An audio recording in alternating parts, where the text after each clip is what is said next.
For the ones who get it done, the most important part is the one you need now. And the best partner is the one who can deliver. That's why millions of maintenance and repair pros trust Grainger, because we have professional-grade supplies for every industry, even hard-to-find products. And we have same-day pickup and next-day delivery on most orders.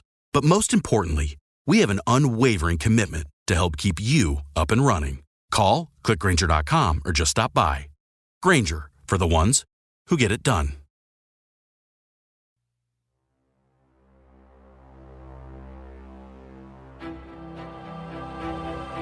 Divergentes y allegados.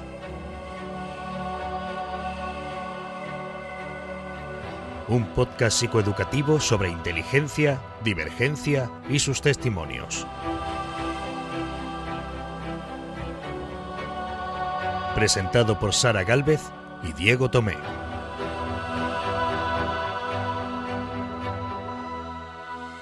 Hola familia, bienvenidos. Bienvenida Sara. Bienvenido Diego. ¿Qué tal? Muy bien, ¿y tú qué tal aquí en nuestro primer podcast? Pues con muchas ganas, muy ilusionados de daros la bienvenida a todos a Divergentes y Allegados, a nuestro podcast que hoy nace con vosotros. Y antes de hablaros de qué va a ir este programa, nos gustaría presentarnos. Yo soy Diego Tomé, soy psicólogo. Y yo soy Sara Gálvez, psicóloga también, y Diego y yo somos compañeros desde hace un puñado de años ya, en concreto trabajando como especialistas en altas capacidades, ¿verdad Diego? Trabajamos con alumnado, trabajamos con su familia, con el profesorado y en torno a eso articulamos nuestra vida laboral. Y el hacer este podcast es porque llevamos mucho tiempo interesados en este tema, en el tema de la alta capacidad, de la inteligencia, de la creatividad y la divergencia.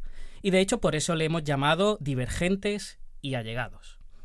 Divergente es un adjetivo que se utiliza para referirse a personas que se apartan un poco de otras líneas, se apartan de lo cotidiano, se apartan de lo establecido, que de alguna forma discrepan o discordan con el resto. Y con los allegados nos referimos a esas personas que son cercanas a ellos, ¿no? Por proximidad, por amistad, por familiaridad, por confianza. Y este podcast va dirigido a estas personas. Además, ¿no?, de nosotros trabajar un poco sobre todos estos temas, también hace ya bastantes años que hemos entrado un poco en el plano educativo, en entornos educativos. Como ha dicho Diego antes, pues trabajamos con profesorado, con escuelas, hacemos talleres y tenemos también pues un poquito de formación pedagógica, ¿no?, de diferentes enfoques pedagógicos que hay hoy día para educar, tanto en casa como en clase. Entonces, al final, pues consideramos que tenemos un buen combo como para empezar a transmitir esto pues con un poquito más de difusión, ¿no? Nos gustaría también compartir que esto es una aventura total, ¿vale? Que nos hemos lanzado, nos hemos tirado a hacer esto pues por divertirnos también y porque pensamos que va a ser una cosa bonita y útil que compartamos nuestra sabiduría, pero que si la liamos parda nos perdonéis, por favor, porque vamos a lo que hay. Desde el principio vamos pidiendo perdón, pero también vamos con mucha confianza en que lo que os vamos a contar os lo contamos porque es interesante, porque lo consideramos importante y porque confiamos que a vosotros también os va a repercutir de alguna forma u otra. Independientemente de que tengáis altas capacidades o no. Es un podcast divulgativo sobre inteligencia, sobre divergencia y los testimonios de sus allegados. La parte de allegados va a ser muy interesante en los próximos programas que vayáis escuchando, porque como hemos comentado, en este estamos un poco en versión de prueba y vamos a estar solamente nosotros, solo vais a contar con Diego y conmigo, pero en futuros programas sí que es verdad que va a haber una zona que sea de entrevistas.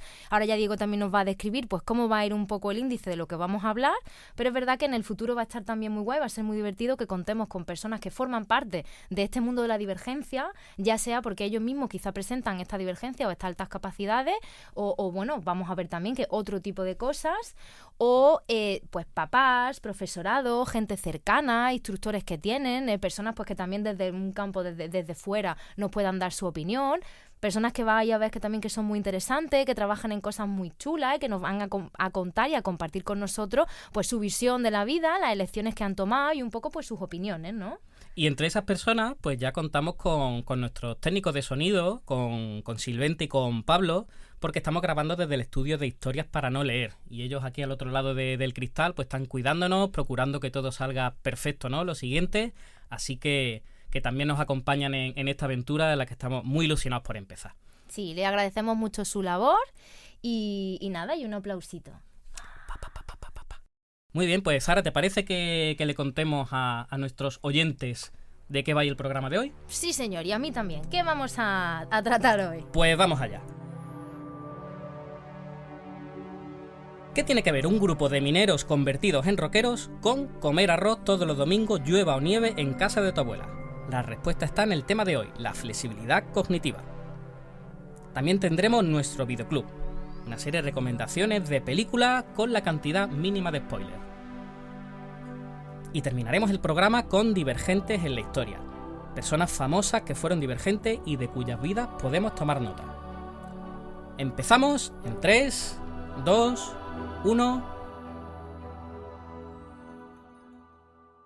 Bueno, Sara, ¿por qué consideras que tenemos que empezar nuestro programa hablando de flexibilidad cognitiva?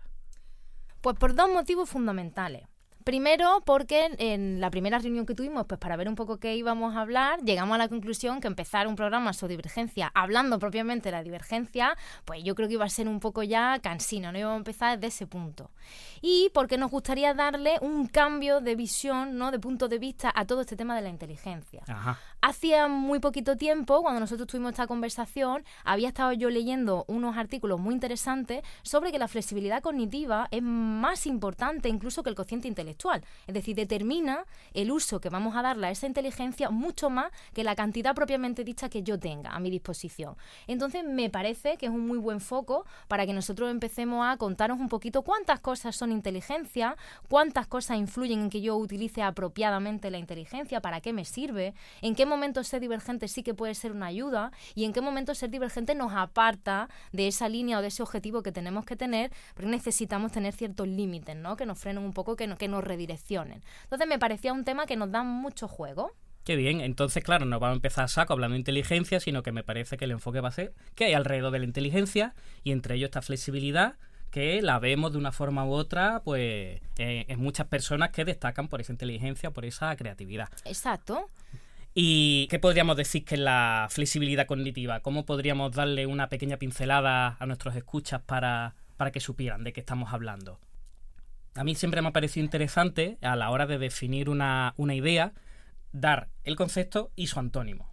Por ejemplo, vale. Si pensamos en flexibilidad cognitiva, el antónimo sería la rigidez cognitiva. Exactamente, sería el extremo opuesto. Para que nos hagamos un poco una idea, que la flexibilidad cognitiva la podemos denominar como una herramienta mental, ¿no? ¿Te parece? Es buena definición. Es una herramienta mental que forma parte de nuestras funciones ejecutivas, que están en el lóbulo prefrontal, que nos ayudan, entre otras cosas, a que lleguemos a conseguir nuestro objetivo. Como parte de estas funciones no está solo la flexibilidad cognitiva, pues tenemos la planificación, la concentración. Hemos escogido la flexibilidad cognitiva porque es muy importante cómo la utilizamos, ¿no? Es aquella habilidad mental que nos ayuda a adaptarnos a los cambios, a encontrar soluciones alternativas, caminos diferentes y no quedarnos estancados en la misma situación. A lo que sí que nos lleva a la rigidez cognitiva que ha comentado Diego. Las personas que tienen tendencia a esa rigidez tienen también tendencia a verlo todo más cuadriculado, querer tenerlo todo más controlado y muestran muchas dificultades a la hora de tener que salirse de ese tiesto y barajar opciones alternativas.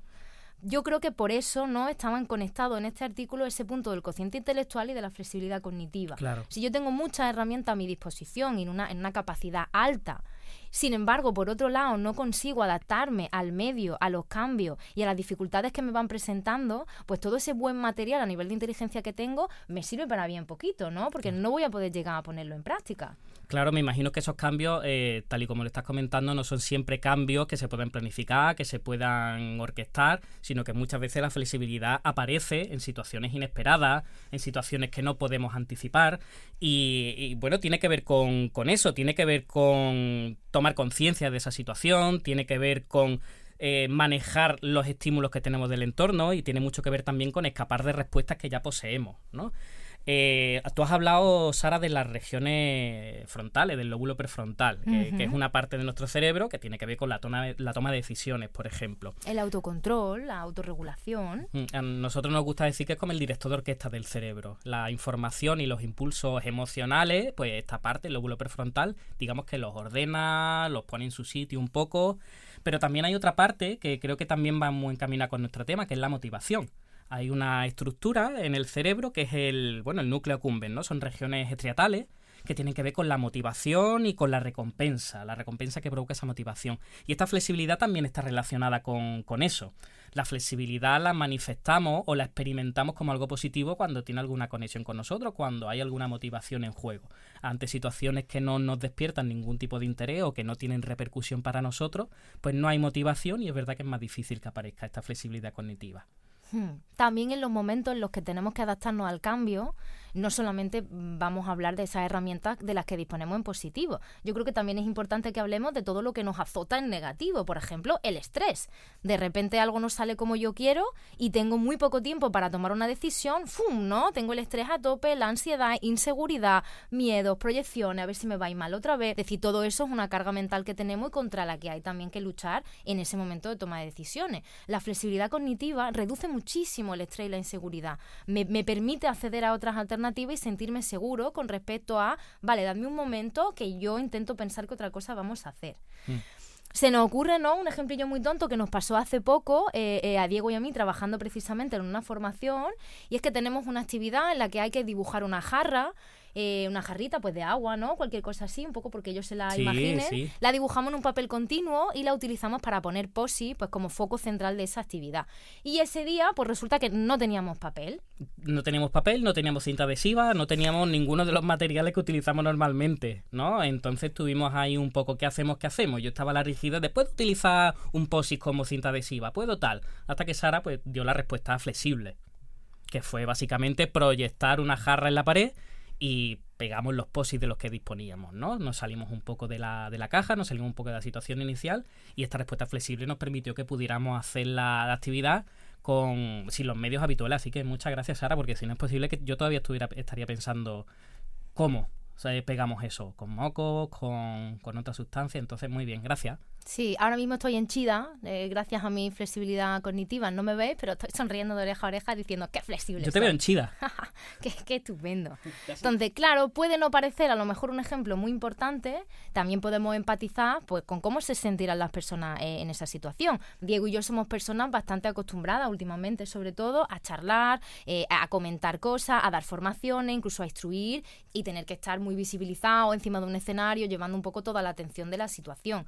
Llevamos también muchos años de práctica, por lo que nosotros tenemos herramientas. Yo empatizo también mucho pues con muchísimas de las personas que trabajamos, que a lo mejor tienen que exponer un trabajo en la universidad o tienen que hacer una presentación en su trabajo, que es una gran responsabilidad, lo haces delante de personas que tienen cierta expectativa o cierta confianza en ti y de repente te das cuenta que no vas a poder hacer una actividad tal como tú querías o tienes que cambiarla o no sabes muy bien qué van a hacer y lo mismo pues no va a quedar muy bien, te entran los nervios, piensas que pues ya vas a fracasar, ya no va a ser lo mismo y rápidamente pues encontrar otra manera. Y si no hubiéramos encontrado esa manera, quizá hubiera sido un cambio a otra actividad. Es una capacidad maravillosa para que no nos suponga un hándicap este tipo de cositas de la vida, que además no podemos controlar, ¿verdad? Es decir, van a parecer que éramos o no. Sea nuestro fallo o no sea nuestro fallo. Claro, fijaros que Sara ha dado en concreto dos ejemplos que me parecen muy interesantes. Ha hablado de los muchachitos que están en la universidad exponiendo por primera vez un trabajo en la universidad y por otra parte nosotros que llevamos ya mucho tiempo dando este tipo de charlas a un público más o menos determinado. Entonces, una de las cosas que os decimos es que la flexibilidad cognitiva depende de muchos factores. Hemos hablado de motivación, hemos hablado de una manera u otra de factores de personalidad, pero es que la edad también es influyente, la experiencia también influye, la situación influye, porque también es posible que en algunas situaciones nos manejemos estupendamente bien, pero ahora de repente si a mí me pusieran a hacer cerámica, pues quizás no tendría tantas herramientas, no sería tan flexible y estaría más vendido a mis prejuicios, a mis pocos conocimientos sobre cerámica, ¿no? Claro, o a nuestra zona de confort también, ¿no? Un ejemplo también muy típico que ponemos mucho cuando trabajamos flexibilidad cognitiva, de la que pues me declaro totalmente culpable, es por ejemplo las rutas de aparcamiento. El cómo llegamos a los sitios y dónde aparcamos cuando estamos en los sitios es una cosa que tenemos muy condicionada y que nos bloquea mucho. Cuando de repente el sitio donde yo suelo aparcar está ocupado, pues una especie de hecatombe en mi cerebro de pero madre mía, ¿y ahora qué hago? O si voy por una ruta a un sitio, siempre cojo la misma y de repente hay obra, está bloqueada, me derivan a otra calle, pues pánico es poco comparado con lo que muchas personas pueden sentir cuando de repente dicen, madre mía, o me tengo que apañar con el GPS, que a veces no sabemos si es mejor o es peor, ¿no? Entonces, pues son situaciones muchas veces muy cotidianas, no estamos hablando de tampoco grandes presentaciones en la universidad, que son situaciones también cotidianas y pueden ser mucho más chiquititas como esto, o como por ejemplo, ¿qué más se te ocurre? Fíjate que hemos empezado el índice hablando de esta familia que come sistemáticamente arroz todos los domingos, porque el domingo toca arroz, ¿no? Y si no hay arroz, o falta la gamba, o falta la cebolla, como poco hay una tragedia, hay una hecatombe. Entonces ya es la familia buscando la cebolla, buscando el pollo, lo que haga falta, y no se le ocurre a nadie de que, oye, es que se pueden hacer huevos fritos con papas, Sara. Pero no, porque es domingo de arroz, ¿no? Sí. Esto tiene que ver mucho también con las tradiciones, tiene mucho que ver con la rutina y tiene que ver sobre todo, ya volviendo a la flexibilidad cognitiva, con el esfuerzo de cambiar la rutina. La flexibilidad cognitiva es verdad que aunque podamos estar más o menos predispuestos a manifestarla, es un esfuerzo consciente si yo quiero ser flexible. Es verdad que si dejamos el piloto automático tendemos más a repetir las cosas de una forma en la que tengamos el control, una forma más o menos rígida, pero si queremos actuar de forma flexible, ya no es solo que se nos ocurran cosas como estamos hablando. Ser flexible también implica reestructurar, implica reaprender. Entonces tú puedes estar tan tranquilamente comiendo tu arroz de los domingos que para qué te vas a plantear que puedes comer otra cosa, o por qué no le puedes decir este domingo, abuela, yo este domingo estoy cansado, no quiero ir a casa, porque tenemos la rutina, tenemos la costumbre, entonces claro, es un esfuerzo consciente, ¿vale? Que lo que pasa es que con el tiempo se va automatizando y es una herramienta más, como bien ha dicho Sara. Claro. Diferencias importantes que se me ocurre ir haciendo. Puede haber algunos de los oyentes que piensen, bueno, pero es que comer arroz en casa de mi abuela los domingos no es una rigidez cognitiva, es que es una costumbre. Claro. Bueno, ciertamente es una costumbre en la forma en la que yo lo practico y para mí tiene un valor en apego, un valor emocional, ¿no? Yo ya puedo prever esa expectativa y sé que eso va a ocurrir.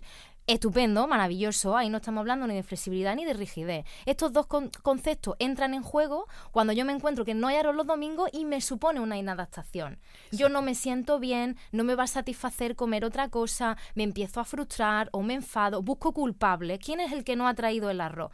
Cuando yo ya no percibo esa situación con una buena capacidad de adaptación y me supone un problema, es cuando entran en juego estas cosas. Me quedo en la rigidez, me estanco, me enfado y llego a esa inadaptación, o tiro de mi flexibilidad cognitiva y digo, bueno, es costumbre comer domingo y los sábados, lo hacemos la mayoría, no. Puede ser una oportunidad pues para una cosa diferente. Y está bien. Exactamente. Cuando tú has contado lo del arroz al principio, se me ha venido a la mente este ejemplo tan tonto de la típica salsa de arándano en las pelis americanas, que siempre falta salsa de arándano y es como, no podemos celebrar este día si no hay salsa de arándano, ¿no? Y es como, pero vamos a ver, pues si tenéis, veo en la mesa 200.000 cosas riquísimas que yo no me he comido jamás. Es que es un día de acción de gracias sin el pavo. Exacto, y está todo el mundo enfadado porque no hay mermelada de arándano y es como, pero si hay manjares, por favor, ¿no? Ni los dioses van a comer así, pero no hay salsa de arándano. Pues vamos un poco a esas cositas y yo creo que ya también os podéis ver reflejados con este ejemplo porque cada uno tenemos ejemplitos así, ¿no? Vamos a ir a un sitio especial y no tienen este postre, o vamos a hacer cualquier cosa y voy a comprar un libro y resulta pues que no está el que yo quería, o me voy a bajar una película, ¡ay, no la han colgado todavía! Tenemos que tener ahí un poquito de habilidades para buscar alternativas, si no, pues nos quedamos bastante bloqueados, lo que se traduce en infelicidad. Es decir, una cosa muy importante que tenemos que tener claro es que estas funciones ejecutivas, estas herramientas mentales, lo que van buscando es que yo me adapte al medio, no que necesariamente esté más feliz o yo consiga lo que yo quiero. La adaptación al medio consigue que estemos más tranquilos si nosotros también tenemos una buena salud mental. Y que tampoco queremos reducirlo todo a, bueno, pues la flexibilidad cognitiva es la caña y ya con que tengas eso, pues va sobrado para toda tu vida, para todo. No, ¿no? Es decir, al final la felicidad y el que nos adaptemos es un combo y tenemos diferentes herramientas, debemos aprender a utilizarlas. Exacto. Por decirlo de otra manera, la rigidez cognitiva lo que nos plantea es que cuando no tenemos una respuesta útil para la situación, tiramos de lo que tenemos a mano. Que ahí influye el estrés, influye el aprendizaje y este mensaje va para los padres. Muchas veces si tenemos nuestro niño que tiene una rabieta y hemos ido, aunque hayamos ido a una charla de Diego y Sara sobre disciplina positiva, hablando que hay que dejar su espacio, su tiempo, y en esto perdemos los papeles, pues muchas veces nos pasa que le soltamos una voz a la criatura o le soltamos un comentario hiriente Y en el momento que tomamos conciencia decimos, Dios, he sonado como sonaba mi padre o he sonado como sonaba mi madre. Eso también es rigidez cognitiva provocada por esa falta de adaptación al medio. Y también tiene mucho que ver con una palabra muy interesante que ha dicho Sara antes, el control. Muchas veces cuando hablamos de rigidez no estamos hablando tanto de dar una respuesta útil, de una respuesta práctica o adaptativa, sino de dar una respuesta que nos dé la sensación de que estamos controlando la situación. Y aquí viene un poco ese refrán de más vale lo malo conocido que lo bueno por conocer. La frase tonta. La frase tonta, aprovechamos para decirla en este momento, es una especie de subsección que hemos planteado en este programa también, y es porque, claro, llevamos muchos años trabajando, escuchando a padres, a niños, a profesores, sobre todo a adultos. La frase tonta va para los adultos. Son frases que hemos escuchado en más de una ocasión y que lo que hacen es que coartan, limitan, acaban con la expresión de la inteligencia, de la creatividad, de la divergencia, como este refrán tan hiriente en realidad, ¿no? Pues no, mejor fastidiarme que intentar probar algo nuevo y que seamos todos felices. Sí, y la palabra que yo creo que vamos buscando es que invalidan. Exacto. ¿Verdad? Todo este tipo de frases que vaya a ver con nosotros a lo largo de los programas invalidan mucho esa capacidad de desarrollo que tienen los niños, que además necesitan fracasar. Es decir, el ser humano necesita, ¿no?, fracasar para aprender de esos errores y prosperar. Entonces, es verdad que es una frase que escuchamos mucho de los papás con los que trabajamos, sobre todo pues a lo largo de todos estos años. No es que vengan todos y nos la digan todos, pero es verdad que es una cosa que vemos bastante habitual. Nos la encontramos con mucha frecuencia. Cuando ven sobre todo que los niños no pueden adaptarse, o los adolescentes, a las nuevas situaciones, pues bueno, ¿y tú qué le has comentado desde casa? ¿Cómo lo habéis visto? Ah, pues yo le he dicho que mejor malo conocido que bueno por conocer, que no pasa nada. Claro que sí. Claro, y nosotros pensamos, claro que sí, exactamente, potenciando las buenas habilidades, ¿no? Pues es una frase que muestra muchísima rigidez cognitiva. Exacto. Básicamente lo que se va buscando con esa frase, yo no sé qué es lo que va a pasar, así que voy a agarrarme a algo que aunque sea malo, sí que sé lo que viene después. Si yo le digo esto a mi niño, sé que durante un rato no me va a llevar a la contraria. Yo sé que no se va a meter en otro follón, no se va a meter en otro problema, porque se va a quedar quieto y no se va a arriesgar. O sea que para mí me da sensación de control. Sí, y además las personas que tienen esta tendencia a la rigidez cognitiva suelen también tener mucha tendencia a querer llevar la razón, lo cual hace también que entremos un poco en un bucle, porque con esta frase muchas veces ocurre pues que se llevan a cabo y evidentemente pues lo bueno por conocer, pues en fin, te necesita un tiempecito para conocerlo y adaptarte y te equivocas. Y tienes a la persona que te ha soltado el refrán diciéndote, tú ves, si yo te lo dije, si yo tenía razón, mejor que te hubieras quedado donde estabas. Nos pasa mucho, por ejemplo, lo vemos en adultos si tenemos que cambiar de trabajo. Sí. Que también se corre mucho este tipo de inquietud, de inseguridad, ¿no? Bueno, no estás muy contento en tu trabajo, pero es algo seguro, no vayas a cambiar, tal.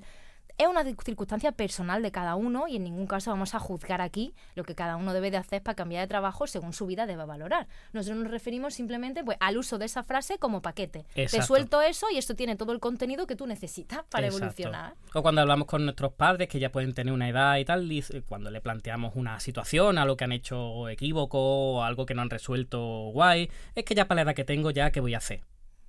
¿No? Eso también es una respuesta, te estás riendo, esto es así, Eso ¿no? También es otra, sí, otra frase exactamente, tonta. También, para la edad que tengo, ¿no? Y hay muchas veces que ya hasta los niños con los que trabajamos me lo dicen, ¿no? Bueno. ¿No? ¿Tú te has dado cuenta que tu madre tal? Sí, Sara, pero para la edad que tiene mi madre, ¿yo ya qué voy a hacer? Y digo, bueno, ya lo tenemos aprendido en cadena, ¿no? Bueno, yo tengo una universitaria que el otro día, ¿cuántos años puede tener de ella? 20 y pocos años. Me dice que ya estoy mayor, Diego, es que ya para la altura a la que estoy ya no voy a cambiar esto. Y digo, 20 y pocos años, madre mía. Y ahí estaba.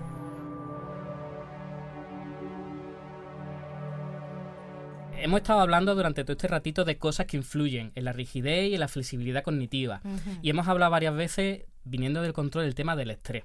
Y relacionado con el estrés, creo que podríamos hablar que tiene que ver con la tolerancia a la frustración o con la resiliencia, ¿no? Uh-huh. Somos más rígidos en las situaciones que nos provocan un estrés más incontrolable. O somos más flexibles en situaciones que, como bien ha dicho Sara al principio, tenemos más manejada la situación, tenemos más herramientas y nos vemos más resilientes justo en ese punto.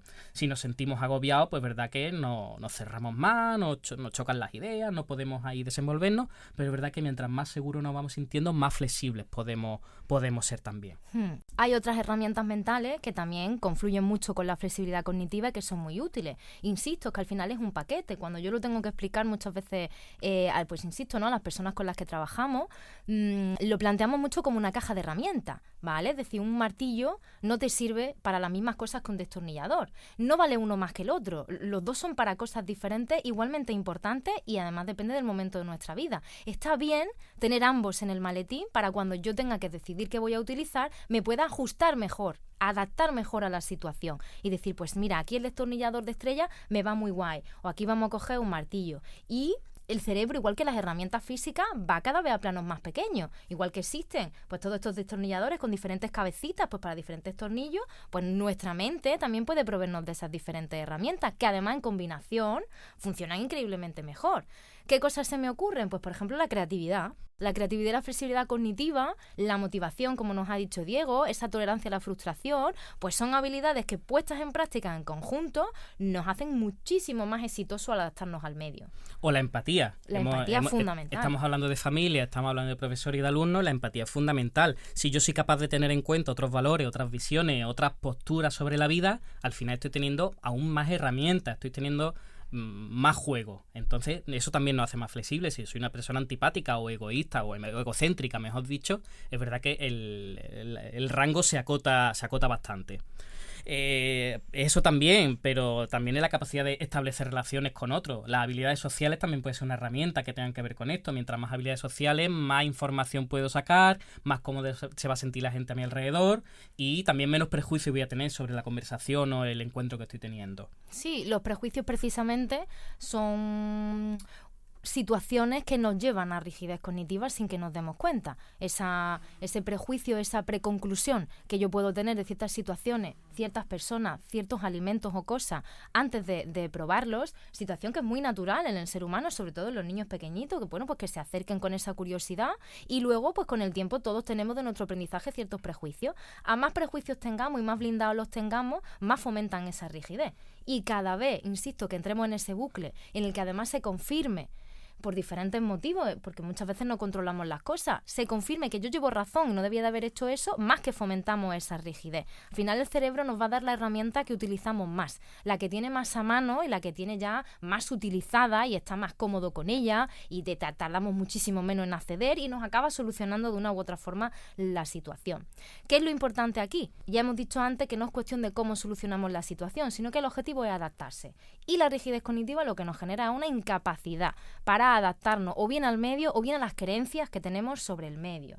Así es. También estamos hablando del medio, estamos hablando de información, pero hay un paso previo que es la atención.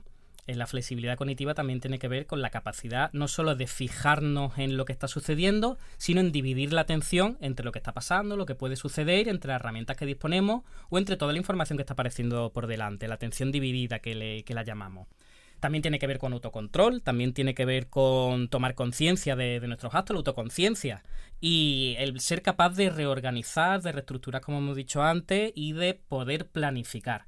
Cuando es una situación muy inesperada, es verdad que vamos a poder planificar poco, pero aquí, que ya sería otro tema, si disponemos de un poco de tiempo, nos permitimos tener un poco de tiempo, está apareciendo ahí otra variable que es eso, la planificación, la capacidad de organización, y eso también tiene mucho que ver con la flexibilidad cognitiva. Hay veces que la situación nos lo permite y otras veces que no nos lo permite y tenemos que luchar también contra la falta de tiempo o la falta de estímulos o las amenazas que pueden haber. O sea que estamos hablando de muchos factores internos, pero también los factores externos están ahí presentes como en cualquier otro fenómeno psicológico. Hay algunas patologías, Sara, que tienen mucho que ver con la rigidez. También aprovechamos este comentario porque se populariza mucho que cuando estoy triste digo que estoy deprimido o que cuando no quiero hablar con nadie es que estoy hecho un autista. Entonces, en este sentido, primero, bueno, pues darle un guantazo literario a todas estas expresiones porque, bueno, pues menosprecian lo que es de verdad un trastorno psicológico, lo desprecian un poco los problemas mentales. Entonces, la rigidez como si no es algo patológico como estamos viendo, sino que es un recurso más que podemos disponer, pero sí que está presente en algunos trastornos. Los trastornos obsesivo-compulsivos, podemos encontrarnos la rigidez de una forma patológica, podemos encontrárnoslo en algunas situaciones de adicciones a sustancias, pero claro, aquí hablamos, es algo ya patológico, todos podemos ser más o menos rígidos, pero cuando ya nos metemos en este berenjenal es que es un rasgo que es más difícil de trabajar que simplemente comentarlo o herramientas más mundanas. Aquí hace falta otro tipo de intervención. Comentario. Pues yo creo que hasta aquí más o menos hemos comentado cosillas que puedan ser importantes. Sería interesante ahora decir pues cómo podemos identificar las personas que muestran esa rigidez cognitiva y cómo prevenirla, y por otro lado pues podemos dar consejillos de cómo fomentar la flexibilidad cognitiva, ¿no? Perfecto. Porque, dicho así en teórico, como que muy guay Sara y Diego, ¿no? O sea, súper guay la explicación, ¿y qué hacemos, no? ¿Y qué hacemos? ¿Cómo Correcto. trabajamos esa flexibilidad cognitiva? Manos a la obra. Bueno, pues forma de trabajarla. Hemos hablado de creatividad y hemos hablado de conocimiento, pues practicar cosas creativas, jugar, experimentar, desarrolla la flexibilidad cognitiva, como también puede ser practicar idiomas, aprender idiomas, también en una muy buena herramienta de flexibilidad cognitiva. Sí, en las chuletillas que me he traído, pues tengo aquí también, por ejemplo, la observación, que ahora cuando lo he vuelto a leer he dicho, pues sí que es verdad que es muy buen punto. Claro. Observar hace también que trabajemos mucho esa flexibilidad porque sacamos mucha información del medio, cómo reaccionan los demás ante las circunstancias que quizá no es igual que como lo haría yo, y oye, pues le ha ido bien, pues mira qué interesante, le ha ido mal, uy, pues lo mismo por aquí yo no tengo que entrar. Es verdad que esa curiosidad de observar a los demás está muy genial. También porque los procesos a nivel de respuesta son así. Yo observo, proceso esa información y elaboro una respuesta. En esa parte de procesamiento de la información es donde se pone en práctica la flexibilidad cognitiva, previo a la respuesta que yo voy a dar. Entonces, toda esa parte de observar también muy guay. Que esto tiene que ver con el mindfulness y con la atención plena. Exactamente. Vaya a ver que es todo muy holístico, está todo muy conectado en pack. Todo iré junto, de la mano. ¿Qué más cosas se nos pueden ocurrir? El deporte. Ejercicio físico, exactamente. El ejercicio físico, además, esto nos vamos a poner pesado. El deporte no es porque lo digan los médicos, no es porque sea un cliché, es que es verdad que el deporte favorece la salud mental en el tema que queramos plasmarlo. Hacer deporte implica que está llegando más oxígeno al cerebro, está circulando la sangre a otros ritmos, están llegando nutrientes, pero es que también mientras que hacemos deporte estamos trabajando esa observación que dice Sara. Si yo me estoy moviendo, me estoy desplazando o simplemente estoy moviendo músculos que normalmente no muevo, está llegando una estimulación diferente que si yo simplemente estoy sentado delante del ordenador 10 horas al día. Así que ya per se sirve para lo físico, lo corporal, pero también para lo observacional. Así que por eso es muy interesante el deporte. También a un nivel muy bioquímico, ¿no? Vamos a ir viendo, porque además Diego y yo pues le dedicaremos también unos programitas a todo este tema de la neuroeducación y la neurobiología y cómo pues la bioquímica del cerebro es realmente la base de quién somos. Entonces al hacer deporte pues segregamos un montón de endorfinas, que nos vamos a entrar hoy ahí en pormenores, pero ya lo veremos. Todas esas endorfinas repercuten también en nuestros neurotransmisores, en la liberación de nuestras hormonas y en que haya un buen equilibrio en todo esto, lo cual se traduce también en mejor estado de ánimo, en mayor capacidad pues para presentar un buen uso de todas estas funciones y herramientas mentales, ser más creativo, gestionar mejor el estrés. Es decir, al final es cierto que el deporte es una cosa muy importante por muchos niveles. Hablando un poco de que todo esto es bioquímica, ayer estaba viendo un vídeo súper tontillo pero súper interesante de la liberación de dopamina cuando comemos algo dulce. Ostras. El cómo llegamos ahí de bajón y realmente era el cerebro y un poco todos de bajón, todos como muy paso, no me apetece, tal, y de repente pues llega el azúcar y es como el cielo, ¿no? De repente estoy motivado, me da un subidón de energía y es ese punto dopamínico, ¿no? Claro. Es verdad que es muy guay entender que todo esto es la base de cómo funcionamos y que lejos de que podamos decir que el ser humano tiene un manual de instrucciones, que ojalá, ¿no? Porque vemos que es muy caótico ser humano, sí que tenemos unas muy buenas bases si nos centramos en eso. Y eso sí que nos serviría para entender que yo puedo controlar gran parte de mi bioquímica o por lo menos puedo participar en ello. No me domina a mí, yo tengo voz, ¿no? En lo que está pasando y puedo intentar controlarlo de alguna manera. Entonces, es verdad que son temas también muy interesantes.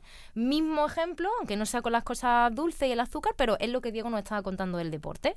Que por eso también, claro, dice lo de lo dulce. A los niños les ofrecemos un caramelito si hacen bien las cosas, o los abuelos le dan un chocolate, lo que sea. Aparte de porque es dulce y está bueno, es que la respuesta es que los niños se flipan.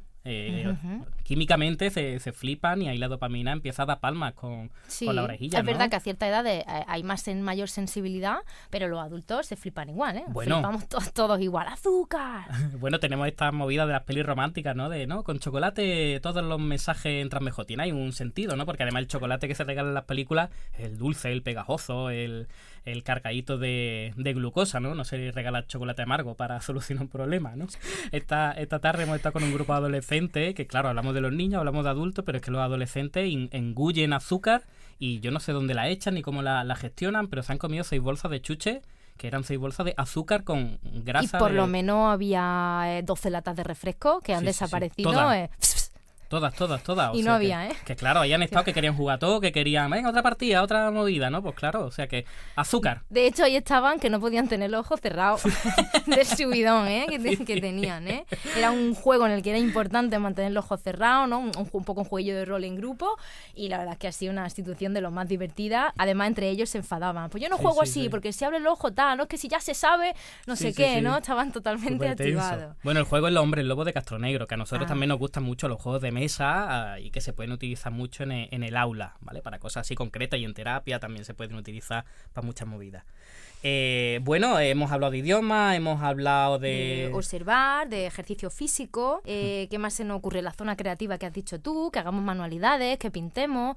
Junto a esto, pues salir de nuestra zona de confort. Y con salir de nuestra zona de confort nos referimos a cambiar la rutina. Vamos a coger otra ruta con el coche, que para gestionar ese estrés necesitamos salir con más tiempo, llevar la ruta controlada. Pues estupendo, no nos lo planteamos. Una cosa que también comentamos mucho Diego y yo, ¿no? En las sesiones que solemos tener. Los días en los que yo ya voy con el agua al cuello, hiper sobrecargado y tarde, no son días para decir, flexibilidad cognitiva, vamos a practicar. No, los días en los que yo veo que voy suelto, que me he podido mirar antes la ruta, que veo que no voy con prisa, pues porque a lo mejor no voy al trabajo, voy pues a merendar porque he quedado con alguien, son los días en los que trabajarnos nosotros, esa flexibilidad cognitiva. Entonces entiendo, Sara, que tú lo que tienes que hacer a partir de ahora es levantarte una hora antes, cuando tengas que coger el coche, para practicar tu flexibilidad cognitiva a la hora de buscar aparcamiento. Totalmente. Y además le voy a añadir hacer el pino, que es una cosa que, ya que me pongo, me lo llevo arriba. Pero mientras, ¿no? Sí. Hándicap del pino superado, hándicap de aparcamiento superado. Doble check, azul. Exactamente. ¿Qué más cosillas se nos pueden ocurrir? Pues evidentemente ser divergente y rebelarse un poquito. No queremos tampoco animaros a que prendáis fuego a cosas, pero sí un poco a que prendáis fuego en vuestra cabeza. Y si se me ocurren otras ideas, y si intento hacer algo diferente, o aunque sea comentarlo, y si no me quedo eso que se me ocurre dentro, ahí estamos fomentando mucho esa flexibilidad cognitiva.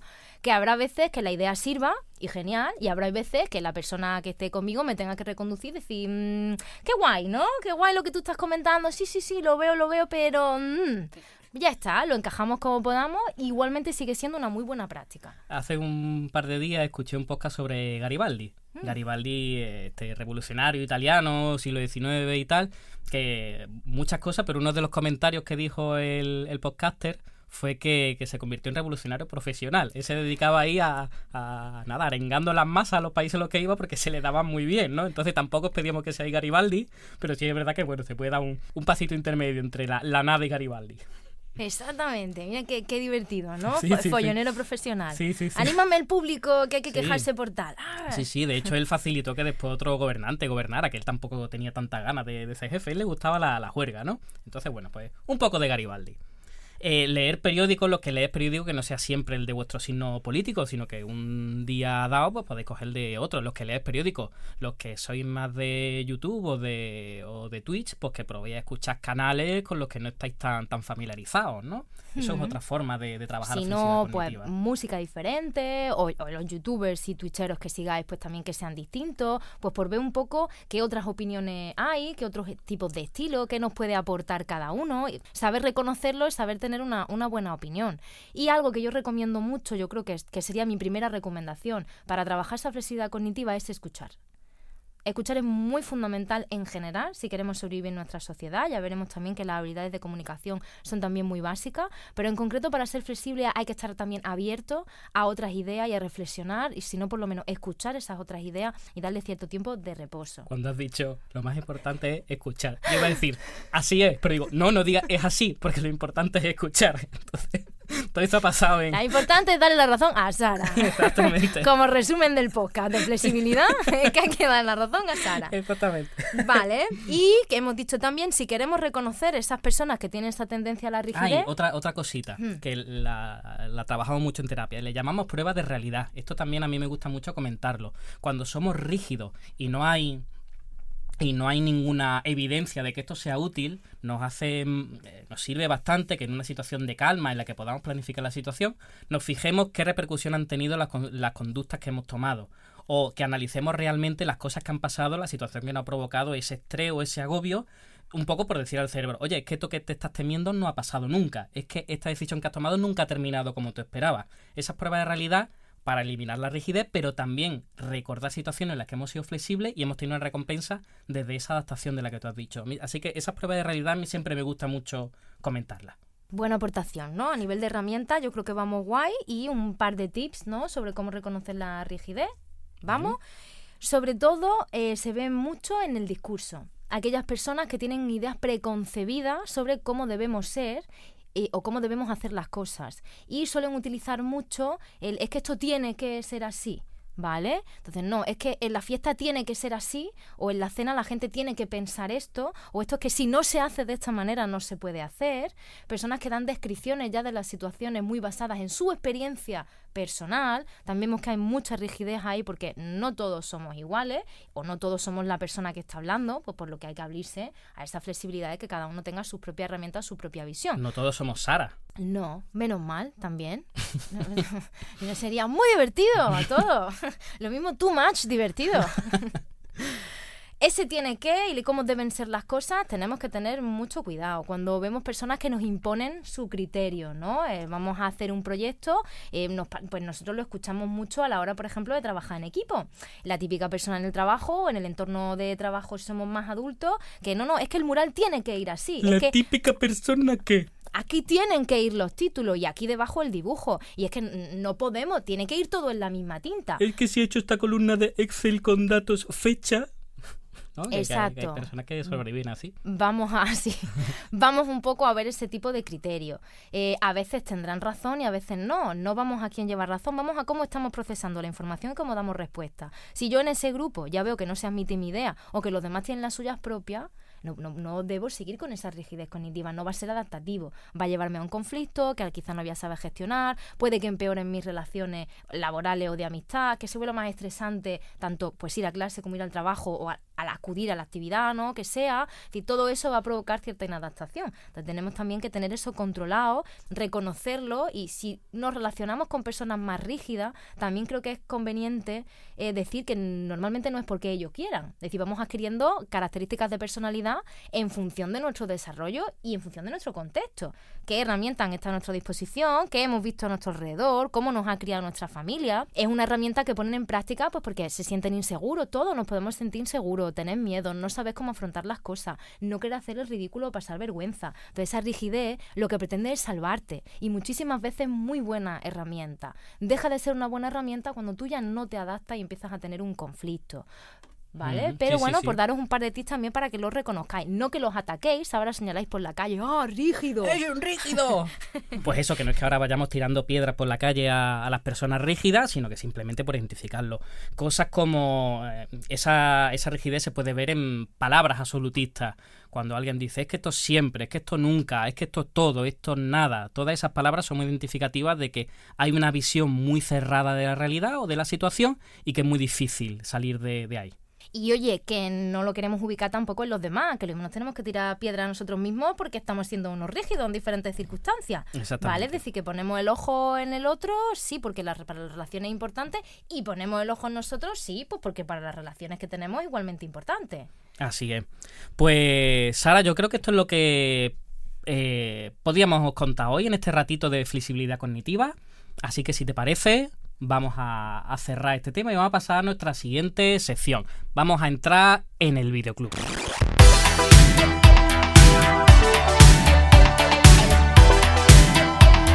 Se abren las puertas de nuestro videoclub y traemos un par de recomendaciones que siempre vamos a intentar enlazar con el tema que vamos a abordar en la primera parte del programa. Así que hoy las películas van a tener que ver con esa flexibilidad cognitiva de la que hemos hablado. Sara, ¿qué película es la que vamos a traer a la sección de hoy? ¡Pam! Tenemos varias propuestas. Sobre todo dependiendo de las edades que tenemos. Vamos a hacer propuestillas un poco pues para toda la familia y diferentes temillas. Entonces vamos a empezar por una que se llama Zoolander, que se escribe Zoolander.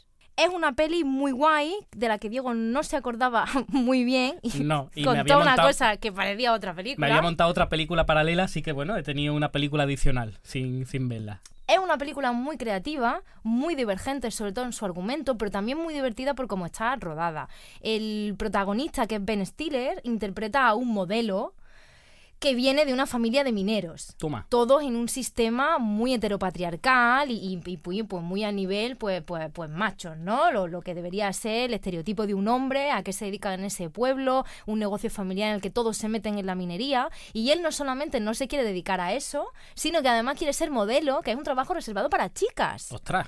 Se va súper lejos. Exactamente, además tenemos mucho prejuicio en la película también, porque pues todos sabemos que el que hace un trabajo para chicas pues tiene que ser gay, ¿verdad? Pues también son pensamientos súper inteligentes que tenemos todos. Eso es como tiene que ser. Nada rígido y súper flexible. Entonces tiene mucho estigma dentro de la película, es muy divergente lo que él quiere hacer y además tira para adelante y lo hace. Entonces una película muy divertida, viendo la flexibilidad que tiene él, la creatividad, cómo se va adaptando, el juego que hay con el tema de los modelos, que la verdad es que te hinchas de reír, pero luego también es muy interesante ver cómo el entorno que tiene, su familia sobre todo, consigue adaptarse a que su hijo o su hermano, su sobrino y demás tenga ese tipo de trabajo en el que además él es muy famoso y muy valorado. Sin embargo, su familia no está nada orgullosa de él y hay mucho rechazo, ¿no? Esa parte la verdad es que es muy conmovedora cuando, bueno, pues tú ves que al final la gente pues como que entra un poquito en razón, ¿no? Yo no pensaba que iba a escuchar Ben Stiller y conmovedora en la misma frase, pero ha sucedido. Sí, porque además es muy conmovedora, ¿eh? Está muy bien, muy divertida, pero muy touching, ¿eh? Te llega. Y además cuenta con pues una mirada maravillosa que presenta Ben Stiller, que se llama Acero Azul, y es pues su mirada de pose, ¿no? Y lo vemos ahí pues poniendo morrito con la mirada ahí muy fija. Muy guay. La verdad es que la peli muy recomendable, cortita, de los tiempos en los que las pelis pues, podían verse, no había que hacer maratones y haber comido antes y después, ir al baño antes y después también, de ver cualquier película.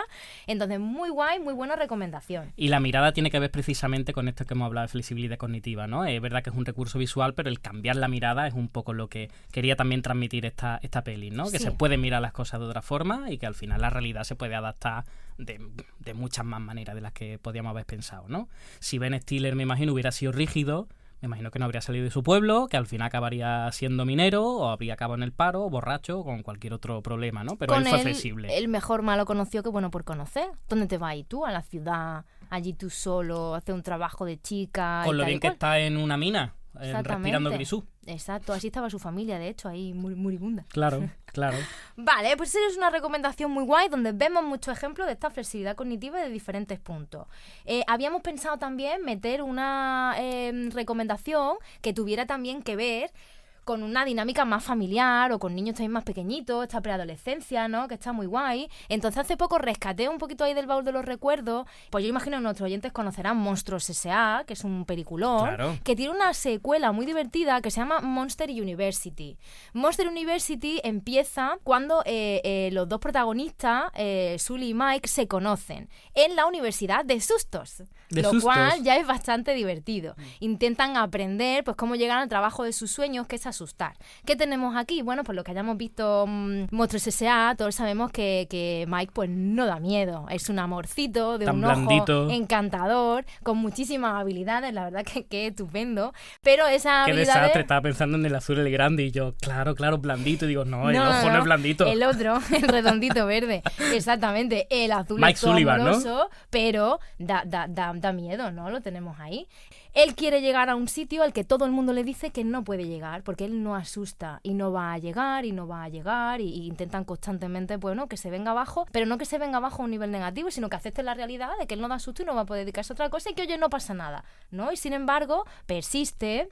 Se tienen que enfrentar a una especie pues como de campeonato de pruebas para asustar más, deben trabajar en equipo, ganarse la confianza de los miembros de su equipo, entre ellos pues del protagonista de Sully, el personaje de Sully, que evidentemente da miedo, que es un crack, que es el famoso, que es el popular, Claro. y sin embargo, bueno, pues ya veremos que hay otras cosillas en las que no va tan sobrado de herramientas y están ahí juntos en el equipo. Yo estoy viendo aquí a los personajes que bien nos lo han puesto Silventi y Pablo, y yo es verdad que así en frío, a mí me da más miedo Mike que el grande. Yo sé que es verdad que el grande es verdad que grita, que abre la boca Ruge mucho, poderosamente. ¿no? Claro, pero a mí, yo no sé si será por tanto Dungeons and Dragons y por tanto rol, pero yo veo un Beholder que eso me va a destruir. Ese es mi impulso al ver Monstruos S.A., una película para niños, ¿no? Que ese monstruo va a acabar con mi vida de una forma trágica. Sí, está muy bien llevada también porque hay muchas tramillas que vemos en la película original que se siembran ya en la bueno, sería una precuela en realidad, Claro. ¿no? Porque estamos hablando de antes, ¿verdad? ¿No? Que antes he dicho secuela. Sí. Perdonadme, es una precuela.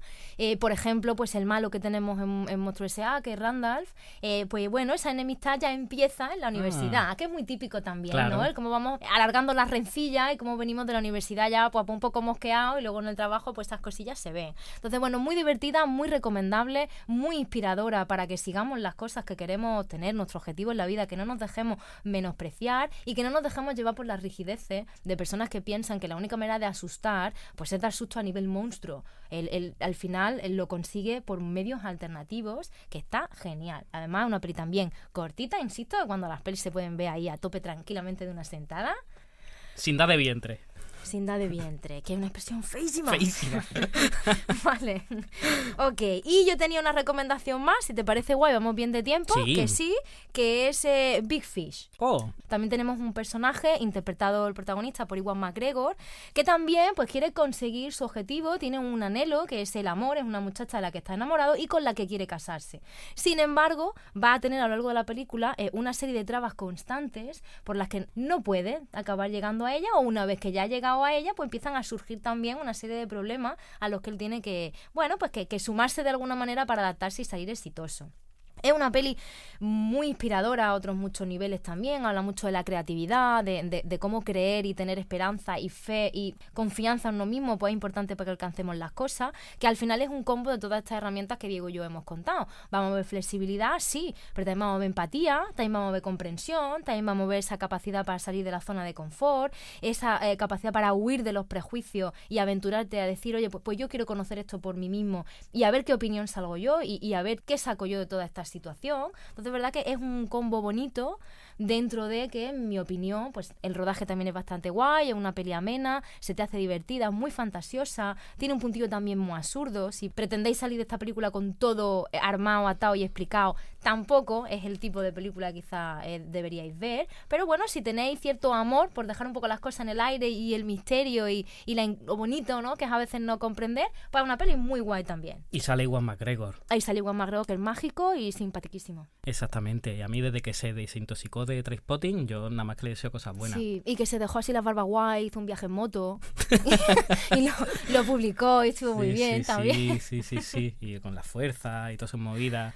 Vale, Sí. pues yo creo que con estas tres propuestas vamos guay, porque hay un poco de diferentes zonas. Sí, a mí cuando has estado hablando al principio de Zoolander, de Bueno, y Zoolander, nos están poniendo aquí que Iwan McGregor es nuestro nuevo Obi-Wan, es verdad, se me había olvidado. Qué bien, Sí, qué bien. sí. Le acabo de ver dicho, qué bien. que qué en el bien. momento en el que estamos grabando este estupendo. podcast, yo he leído que no van a hacer segunda temporada de la serie. Me da igual, no he visto la primera, pero yo todo lo que tenga este hombre a mí me aporta cosas. Estupendo. Cuando estaba hablando de Zoolander, se dice Zoolander, ¿no? Zoolander. sí. Zoolander. Zoolander. Bueno, eso ya ahí te has ido un poco al alemán, Vale. yo creo. Zoolander. Eso ya es polaco, Diego. En nuestra sección de clichés de hoy, en la película de en nuestra película de Zoolander, que sería leído como lo leería Cela, Español. ¿no? A mí me ha recordado a Full Monty, me ha recordado a Billy Elliot, ¿no? Estos entornos que vienen de un lugar, además yo creo que de una forma u otra todos son británicos o ingleses o de las islas británicas, ¿no? Que están en un sitio pues deprimidillo y tienen una salida profesional, una salida a su pasión que rompe mucho con su medio, ¿no? Entonces, Oye, era Tom Holland, el de Billy Elliot. Sí. Toma ya, ¿eh? Me he enterado yo hace 0, Más majo. desde luego. Sí. Bueno, Isari, es que en nuestro videoclub, el gerente del videoclub tiene una cajita con libros. Entonces, yo también quería recomendar un librito. Vale. ¿Vale? Un librito que bueno, no es apto para todos los públicos, no por el contenido, sino bueno, un poco por de qué va el libro y por cómo está escrito. Es un libro que se llama Un tranvía en SP y es de Unai Elorriaga. Él fue Premio Nacional de Narrativa en el 2002, si no recuerdo mal. Y el libro trata de tres personajes que son muy diferentes los unos de los otros y que conviven en la misma casa. Y precisamente gracias a la flexibilidad cognitiva que ellos demuestran en su día a día, consiguen sobrevivir en un mundo que le está diciendo cómo tiene que ser su vida, cómo tienen que relacionarse con los otros, cómo tienen que terminar de relacionarse con los otros. Tenemos un muchacho más joven que es músico que se gana la vida en la calle tocando su guitarrilla. Tenemos un anciano que parece que tiene algún tipo de enfermedad o de situación mental un poquito complicada, y tenemos una señora de mediana edad que un poco lidia con el día a día, y que todo vive en una inexplicable armonía. Pero cuando terminas el libro entiendes por qué, y un poco la clave, sin hacer spoiler, es por esa flexibilidad y ese alejarse de los prejuicios que los demás están haciendo. Es un libro que también que es muy cortito y está escrito de una forma muy muy ingeniosa.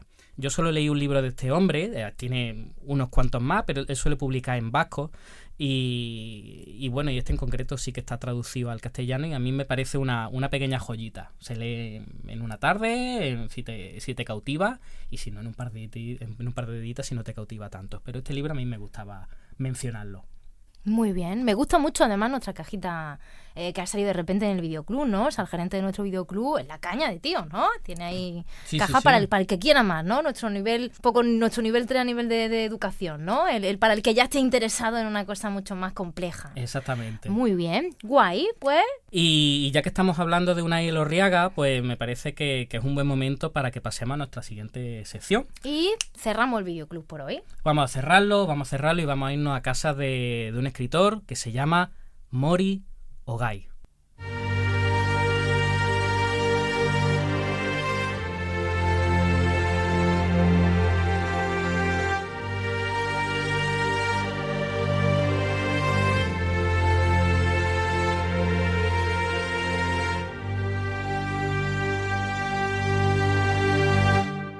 Vamos a inaugurar ahora nuestra sección Divergentes en la Historia. Y vamos a hablar de Mori Ogai, un escritor japonés. Sara, ¿tú sabes quién es Mori Ogai? No tengo el placer, ¿no? No hemos coincidido muchas veces, así que yo te lo voy a presentar. Estoy preparada. Mori Ogai, él es un japonés de finales del siglo XIX. Él nació en Japón, como buen japonés, y él nace en una familia samurái. Él nace en una época, te ha hecho gracia, ¿no? Sí, pues claro, vivía en Japón y nacer en China es de mal gusto. Claro. ¿Sabes? Que no sería un buen japonés. O nacer en Japón e irte también es de ser mal japonés, ¿no? Exactamente, o de flexibilidad nacional, ¿no? Empiezo en otro sitio y al final me ubico. Mori Ogai fue un médico japonés. Nace en una familia samurái, porque por aquel entonces todavía había samurái en Japón, pero duraron pocos años más. La cosa está en que eran samurái, pero no se dedicaban a la lucha, a la infantería. Su familia, su padre, pues era samurái, como he dicho, y él era médico en una zona rural de Japón. La cosa es que él, pues todo el mundo se esperaba que continuara la tradición, continuara siendo médico, por supuesto siendo samurái, porque eso era una clase social, a eso no se podía renunciar. Entonces él no solo se convierte en médico, sino que se convierte en el médico más joven de Japón. Él termina sus estudios, el primero de su promoción, y además en el menor tiempo de nadie. A favor de un poco de la época, también es verdad que los estudios occidentales de medicina se habían implantado en Japón hace muy poco, pero a favor de Mori Ogai deciros que estudió medicina en Alemania. Él empieza estudiando medicina china en Japón, que era lo que se estilaba, pero como era una época de apertura a Occidente, a la ciencia y todo eso, a él como muy buen alumno le dan una beca y se va a estudiar a Alemania. ¿Y por qué decimos que Mori Ogai es una persona flexible? Una persona flexible porque no solo fue médico. Cuando Mori Ogai llega a Alemania, que además fue de los primeros japoneses que llegó a estudiar, por supuesto el primero que estudió medicina allí, se hace una eminencia en la traducción de textos alemanes. Él aprende alemán volado, y empieza a traducir autores como Goethe, como Schiller, Ibsen, Andersen, en fin, una serie de filósofos, de pensadores japoneses, y a día de hoy sus traducciones son no solo clásicas, sino son las más buenas o las más referidas en Japón sobre el alemán. Y una vez que está allí en Alemania, él se empieza a flipar con todo lo que descubre. Escribe una trilogía que se llama La bailarina. Comienza llamándose La bailarina, son otros 2 libros. Y él empieza a escribir sobre su experiencia en este país, todo lo que aprende.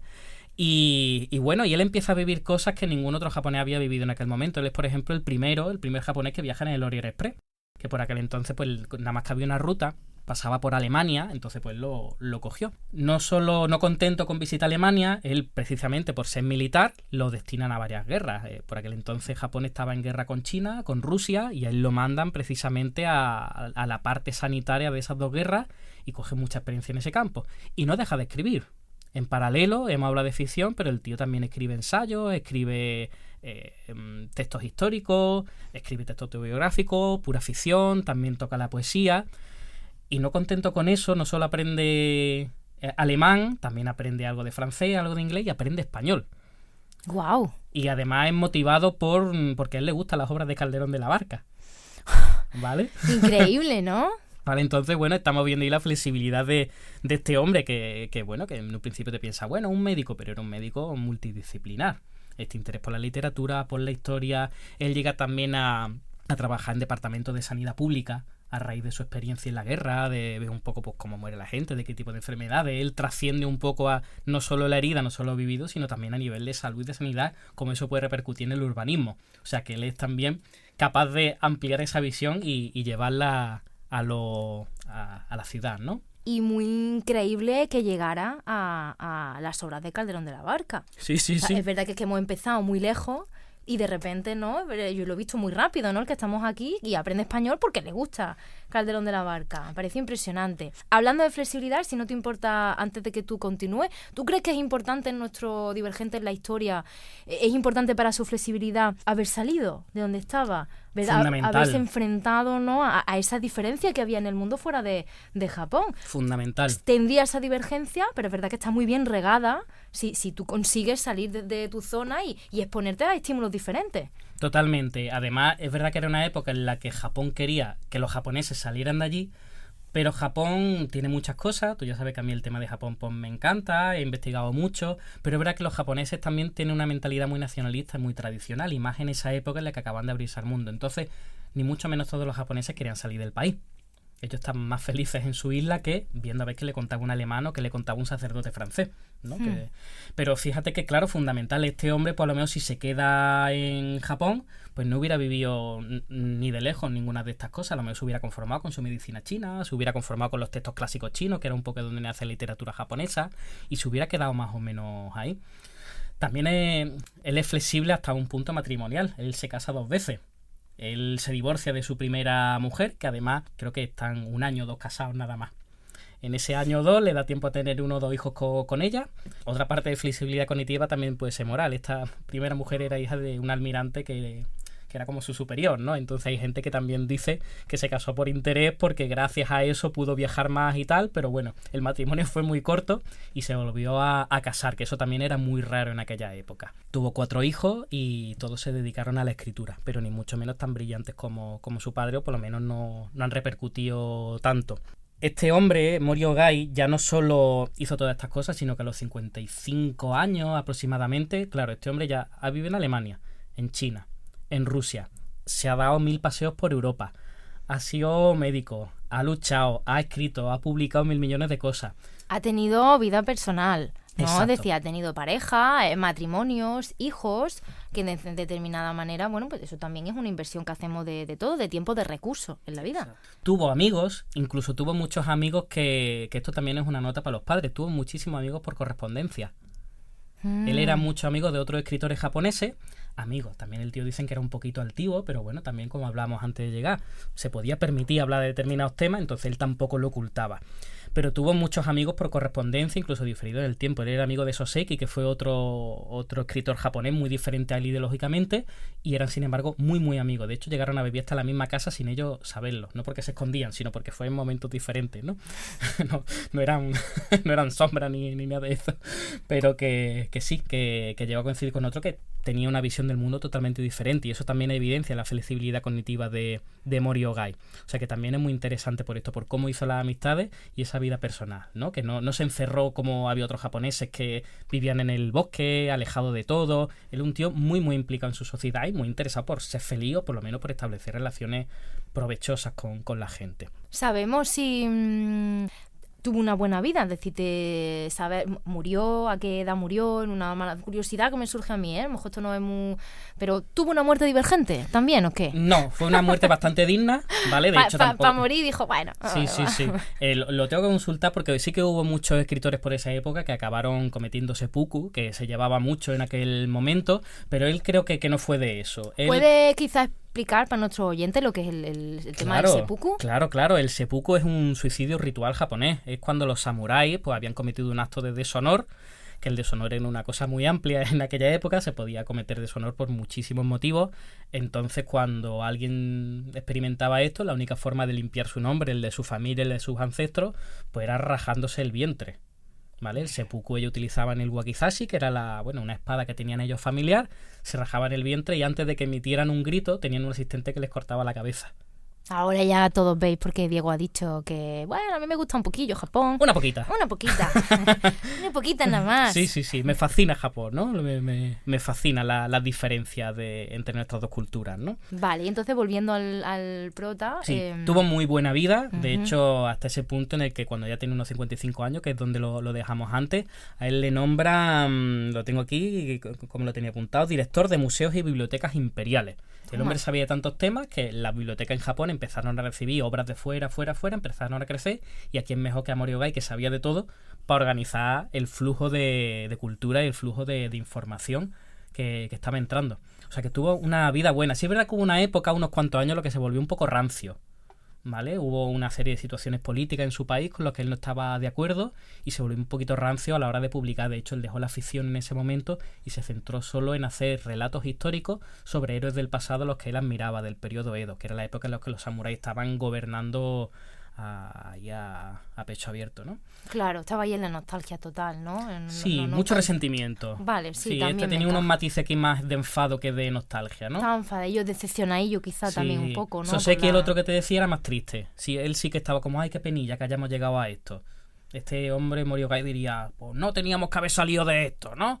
Un poco así, sí. Me están poniendo imágenes de Cuéntame, ¿no? De Cuéntame cómo... Cuéntame. Así que tuvo... Te voy a interrumpir otra vez. Me encaja también un poco lo que tú me estás diciendo, ¿no? En otros momentos que hablemos de más variables que vemos relacionadas con la divergencia, con la inteligencia, es verdad que esa capacidad un poquito más profunda para tomar conciencia de las cosas, pues muchas veces hace que este tipo de personajes tan maravillosos pues caigan un poco en actitud y en ánimo, y se enfadan o se deprimen, o vemos como a nivel artístico empiezan a cambiar sus obras hacia periodos oscuros. De hecho, hablaremos quizá de algunos artistas muy interesantes que han tenido todos ellos presente un periodo oscuro que era básicamente pues esa demostración de ese resentimiento y decepción contra la sociedad o contra que la sociedad no comparta los pensamientos que ellos tienen, desde su punto además, como nos ha dicho Diego, de una gran cultura, de un gran esfuerzo, que tampoco es que supiera o fuera divergente por ser él o por ser listo, que también hay mucho esfuerzo y hay estudio y hay intención y motivación detrás, que es una cosa que es muy costosa, ¿eh? Y en esa época imagino que muchísimo más. Hoy vivimos una época, por lo menos en el punto primer mundo que estamos nosotros,